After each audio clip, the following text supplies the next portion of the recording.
Hello friend, welcome to my YouTube channel. तो हम आज की इस वीडियो में कल की पुराण का तीसरा अंश का तीसरा अध्याय सुनाने जा रहे हैं। सूत जी बोले, परम धार्मिक कल्की जी ने आनंद पूर्वक आए हुए और आराम से बैठे हुए मुनियों को देखकर उनकी विधि पूर्वक पूजा करके कहा, साक्षात सूर्य के समान तेजस्वी, तीर्थ यात्रा के लिए तैयार, तीनों लोकों की भलाई करने वाले आप कौन हैं? आज आप लोग हमारे भाग्य से ही यहाँ उपस्थित हुए हैं। आज मैं इस संसार में पुण्यवान, भाग्यवान और यशस्वी हुआ हूँ, क्योंकि आप लोगों ने आज मुझे कृपापूर्ण नेत्रों से देखा है। इसके बाद वामदेव, अत्रि, वशिष्ठ, गालब, भृगु, पराशर, नारद, अश्वत्थामा, परशुराम, कृपाचार्य, त्रित, दुर्वासा, देवल, कण्व, वेद प्रमिति और अंगिरा आदि सभी मुनिगण तथा अन्यान्य महाव्रत धारण करने वाले ऋषिगण, चंद्र और सूर्यकुल में उत्पन्न महावीर्यवान, सदैव तपस्या में लगे महाराज मरु और देवबापू को सामने कर पापों का नाश करने वाले कल्की जी से ऐसे ही बोले। ऐसे प्रसन्न चित्त देवता लोग महासागर के तट पर स्थित विष्णु जी से बोले थे। मुनिगण बोले, हे समस्त संसार के विजेता, हे जगन्नाथ, हे समस्त लोकों के अंतकरण को जानने वाले, हे सृष्टि की स्थिति और प्रलय के स्वामी, हे परमात्मन, आप प्रसन्न होवे। हे पद्मा जी के स्वामी, आप काल स्वरूप हैं। संसार के गुण और कर्म आप में ही रहते हैं। ब्रह्मा आदि देवतागण भी आपके कमल के समान चरणों की पूजा करते हैं। आप इस समय हमसे प्रसन्न होवे। इस प्रकार मुनियों के वचन सुनकर संसार के स्वामी कल्की जी बोले, हे मुनियों, आप लोगों के सामने ये दो महाबलवान, पराक्रमी और तेजस्वी लोग कौन हैं? ये दोनों लोग गंगा जी की स्तुति कर प्रसन्नचित्त यहाँ किस कारण आए हैं? तथा श्री कल्की जी ने उन दोनों से पूछा कि आप किस कारण गंगा जी की स्तुति करते हैं? आपके नाम क्या हैं? तब उन दोनों महाशयों में से एक मरु प्रसन्न होकर हाथ जोड़कर सामने खड़े होकर विनम्र वाणी में अपने वंश की कृति का वर्णन करने लगे। आप सर्वव्यापी परमात्मा और अंतर्यामी, हे प्रभो, आप तो सब कुछ जानते हैं। आपकी आज्ञा से सब कुछ बताता हूँ, आप सुनिए। आपकी नाभि से ब्रह्मा उत्पन्न हुए। ब्रह्मा के पुत्र मरीचि के मनु और मनु के सत्य पराक्रमी इक्ष्वाकु उत्पन्न हुए थे। इक्ष्वाकु के पुत्र युवनाश्व, युवनाश्व के पुत्र मानधाता, मानधाता के पुत्र पुरुकुत्स हुए और पुरुकुत्स के पुत्र बुद्धिमान अरण्य पैदा हुए और अरण्य के पुत्र त्रसदस्यतु, उनके हर्षस्व के पुत्र अरुण हुए। अरुण के पुत्र बुद्धिमान त्रिशंकु और त्रिशंकु के प्रतापवान महाराजा हरिश्चंद्र हुए थे। महाराजा हरिश्चंद्र के पुत्र हरित यानी हरित या रोहित, हरित के पुत्र भरुक और भरुक के पुत्र वृक या रुरोक, वृक के पुत्र सागर और सागर के पुत्र असमंजस और असमंजस के पुत्र अंशुमान हुए। अंशुमान के पुत्र दिलीप और दिलीप के पुत्र भागीरथ नामक प्रसिद्ध हुए थे। वे भागीरथ ही गंगा को लाए थे। इसी कारण गंगा जी भागीरथी नाम से प्रसिद्ध हुए। आपके चरणों से उत्पन्न होने के कारण संसार के लोग इनकी स्तुति, प्रणाम और पूजा करते हैं। भागीरथी के पुत्र नाभ और नाभ के पुत्र बलवान संदीप हुए और सिंधु द्वीप के आयुताश्व ने जन्म लिया। आयुताश्व के पुत्र ऋतुपर्ण और ऋतुपर्ण के पुत्र सुदास, सुदास के पुत्र सौदास और सौदास के पुत्र बुद्धिमान अस्मक हुए। अस्मक के पुत्र मूलक और मूलक के पुत्र दशरथ प्रथम हुए और दशरथ के एडविड ने जन्म लिया। एडविड के पुत्र विश्वास और विश्वास के पुत्र खडवांग और खडवांग के पुत्र दीर्घबाहु थे और दीर्घबाहु के पुत्र रघु और रघु के पुत्र अज और अज के पुत्र दशरथ द्वितीय हुए और दशरथ से साक्षात संसार के स्वामी अवतार रूप में श्री राम ने जन्म लिया था। रामावतार की कथा सुनकर कल्कि जी अत्यंत प्रसन्न हुए और श्री राम चरित्र का विस्तार से वर्णन करने के लिए मरु से कहा। मरु ने कहा, इस पृथ्वी में ऐसा कौन है जो सीता जी के पति श्री रामचंद्र जी के कर्मों का वर्णन कर सके। हजार मुख वाले आनंद जी भी उनके यश का गुणगान करने में असमर्थ हैं। फिर भी आपकी आज्ञा से अपनी बुद्धि के अनुसार पाप ताप को नाश करने वाले श्री रामचंद्र जी के पावन चरित्र का वर्णन करता हूँ। प्राचीन समय में ब्रह्मा आदि देवताओं द्वारा राक्षसों के विनाश के लिए प्रार्थना किए जाने पर सूर्यवंश में राम, लक्ष्मण, भरत, शत्रुघ्न इन 4 अंश के रूप में अज पुत्र दशरथ जी के यहाँ राक्षसों का नाश करने वाले जानकी जी के पति श्री रामचंद्र जी ने अवतार लिया था। उन्होंने शैशवावस्था में ऋषि विश्वामित्र के यज्ञ में विघ्न डालने वाले राक्षसों को अपने बल से नष्ट कर श्रेष्ठता को सिद्ध किया, जिनकी कृपा से इच्छाओं वाले संसार में पुनर्जन्म नहीं होता। जो महाबलवान और प्रभा वाले हैं, ऐसे समस्त शस्त्र विद्याओं में पारंगत श्री रामचंद्र जी संसार को मोहने वाला और काम को भी लजाने वाला सुंदर रूप धारण कर अपने छोटे भाई सहित मुनि के साथ राजा जनक की सभा में गए। ब्रह्मा जी के पीछे सुशोभित चंद्रमा की भांति अनुपम तेजस्वी श्री रामचंद्र जी अपने छोटे भाई लक्ष्मण सहित विश्वामित्र मुनि के पीछे विधि पूर्वक बैठे। आदि देव परमात्मा को सामने देखकर राजा जनक जी ने सोचा कि ये जानकी के योग्य वर हैं और अपने प्रण की कठोरता को समझकर मन ही मन अपनी बत्सरना की और श्री रामचंद्र जी के पास गए। श्री रामचंद्र जी ने राजा जनक का सम्मान पाकर, सीता जी का चितवन से सत्कार पाकर, अत्यंत कठोर धनुष को हाथ में लेकर उसके 2 टुकड़े कर दिए। इससे श्री रामचंद्र जी की जय, श्री रामचंद्र की जय की ऊंची ध्वनि हुई, जो तीनों लोकों में फैल गई। इस प्रकार श्री रामचंद्र जी अति शोभित हुए।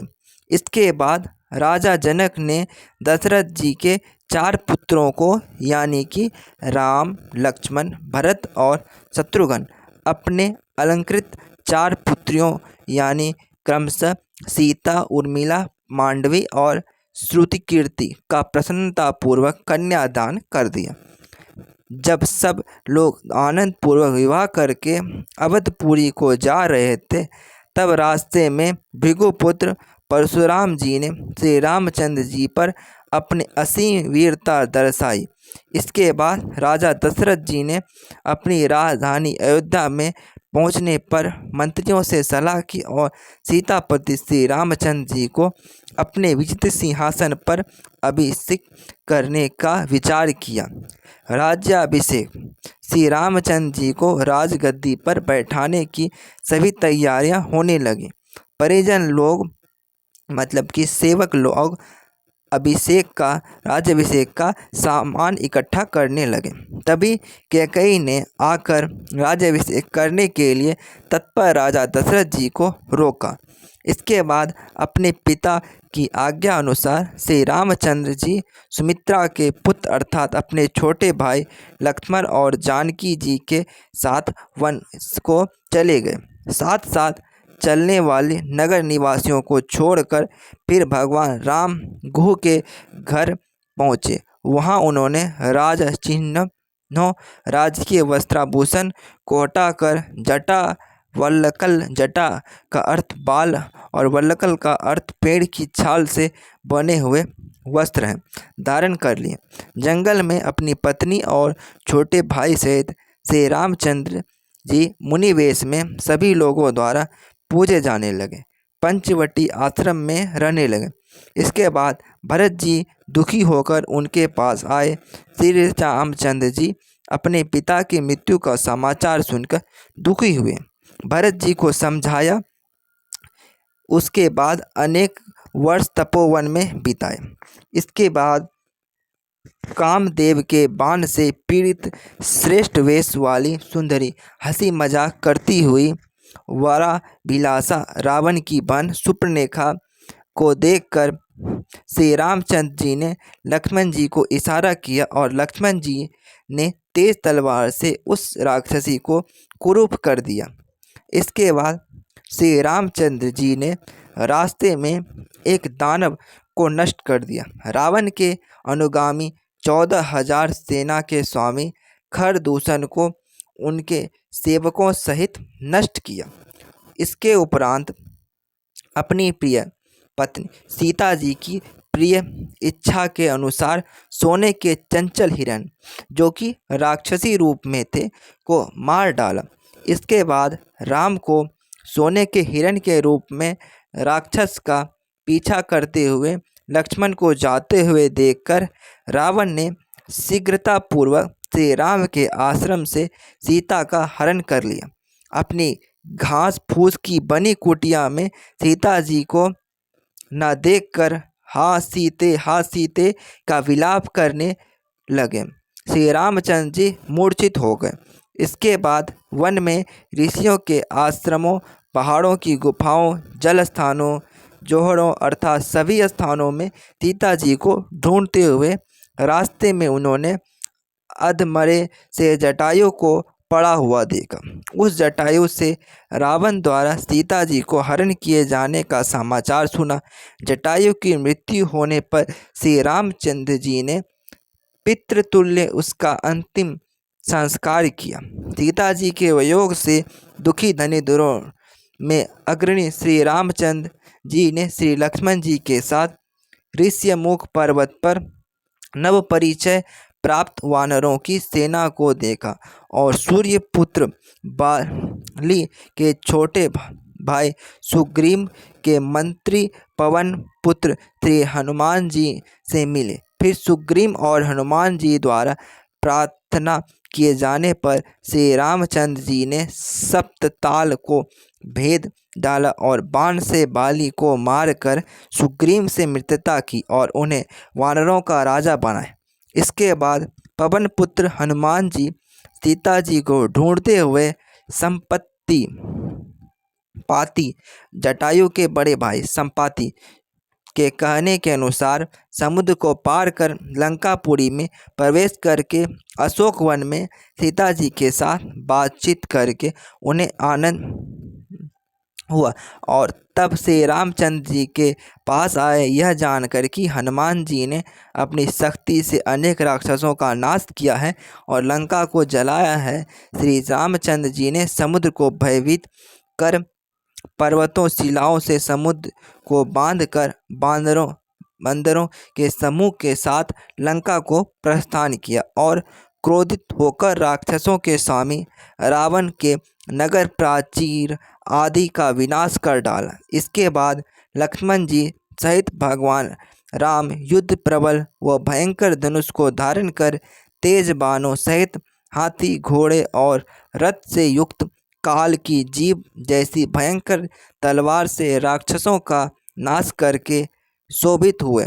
इसके बाद वानरों के राजा सुग्रीव, पवनसुत हनुमान जी, नल, अंगद, ऋक्ष, जामवंत आदि महाबलवान वानरों ने वृक्षों और पर्वतों की भयंकर चोट से महाबली पराक्रमी देवताओं के वैरी रावण के सेवकों राक्षसों का नाश किया। ये राक्षस जानकी जी के क्रोध से पहले ही नष्ट हो रहे थे। फिर अति बलवान लक्ष्मण जी ने घनघोर शब्द करने वाले, रक्त पीने वाले सेवकों से घिरे हुए देवशत्रु रावण पुत्र इंद्रजीत मेघनाथ का वध किया। इसके बाद क्रोधित होकर निकुंभ, मकराक्ष, विकटाक्ष राक्षसों को भी मार डाला। इसके बाद रावण ने भी करोड़ों हथियारों, रथों और घोड़े पर सवार तथा पैदल सेनाओं के साथ युद्ध स्थल में जाकर वानर सेना के स्वामी सुग्रीव के प्रभु अनंत दिव्य अस्त्रों के धारण करने वाले श्री रामचंद्र जी के पास आकर युद्ध करना शुरू किया। रघुवर श्री रामचंद्र जी ने ब्रह्मा जी के वर से जिस रावण को खुशहाली प्राप्त हुई थी और जो महाबली पराक्रमी था और युद्ध भूमि में जो पहाड़ की तरह अविचल था, राक्षसों के सेनापति उस शत्रु रावण को और उसके भाई कुंभकर्ण को तीक्ष्ण बाणों से भेद डाला। इसके बाद श्री राम और रावण ने आपस में तीक्ष्ण बाण चलाए, जिनसे बादलों की घटा के समान पूरा आकाश ढक गया। बाणों के आपस में टकराने से आवाज़ हुई और आग की चिंगारियां निकलने लगीं। उन चिंगारियों के निकलने से बिजली चमकने जैसा शोभा दिखाई दी। धनुषों की टंकार ऐसी थी मानो सारी पृथ्वी पर बिजली कड़क रही हो। उससे युद्ध भूमि बहुत भयंकर मालूम होने लगी।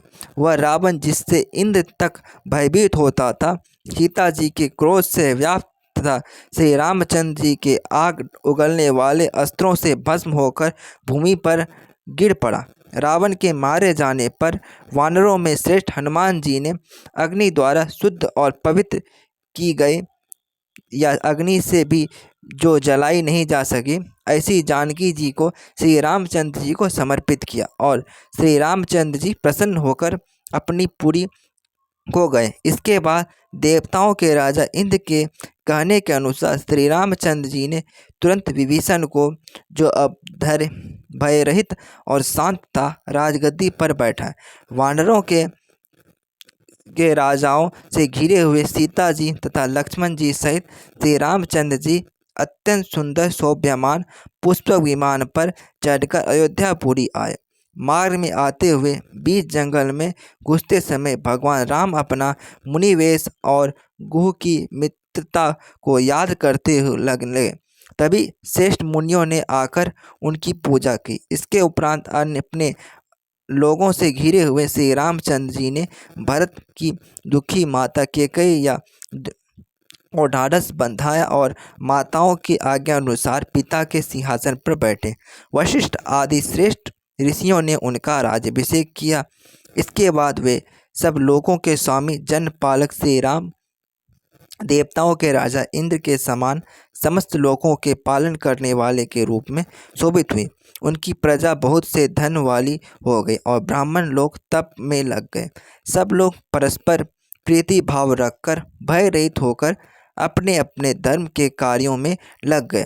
समय पर बादल बरसने लगे, जिससे पृथ्वी सदा हरित यानी कि हरी भरी हो गई। महान बलवान पराक्रमी श्री रामचंद्र जी के राज्यकाल में सारा संसार अच्छे मार्ग पर चलने लगा। इस प्रकार 10 वर्ष तक श्री रामचंद्र जी ने अपने अनेक गुणों से प्रजा को प्रसन्न करते हुए अपना मनोरथ पूरा करके अपनी प्रिय जानकी जी के मन को आनंदित किया। माँ मुनियों के सहित 3 अश्वमेघ यज्ञ भी बिना बाधा के पूरे किए और अनेक दक्षिणा व दान और यज्ञों द्वारा देवताओं को संतुष्ट किया। इसके बाद श्री रामचंद्र जी ने किसी कारणवश निर्दय चित्त होकर जानकी जी को जंगल में छोड़ दिया। फिर प्रचेता पुत्र दयालु वाल्मीकि जी ने अपनी बनाई हुई रामायण को याद किया और दुखी चित्त से श्री रामचंद्र जी की परम प्रिय जानकी जी को अपने आश्रम ले गए। पृथ्वी की पुत्री जानकी जी से कुश और लव नाम के 2 महाबलवान पराक्रमी पुत्र पैदा हुए। इन 2 राजकुमारों ने श्री रामचंद्र जी के पास जाकर उनकी कीर्ति का गायन किया। मुनिवर श्री वाल्मीकि जी के ने इस दोनों पुत्रों के सहित निंदा रहित देवताओं द्वारा पूजी गई सीता जी को श्री रामचंद्र जी को समर्पित किया।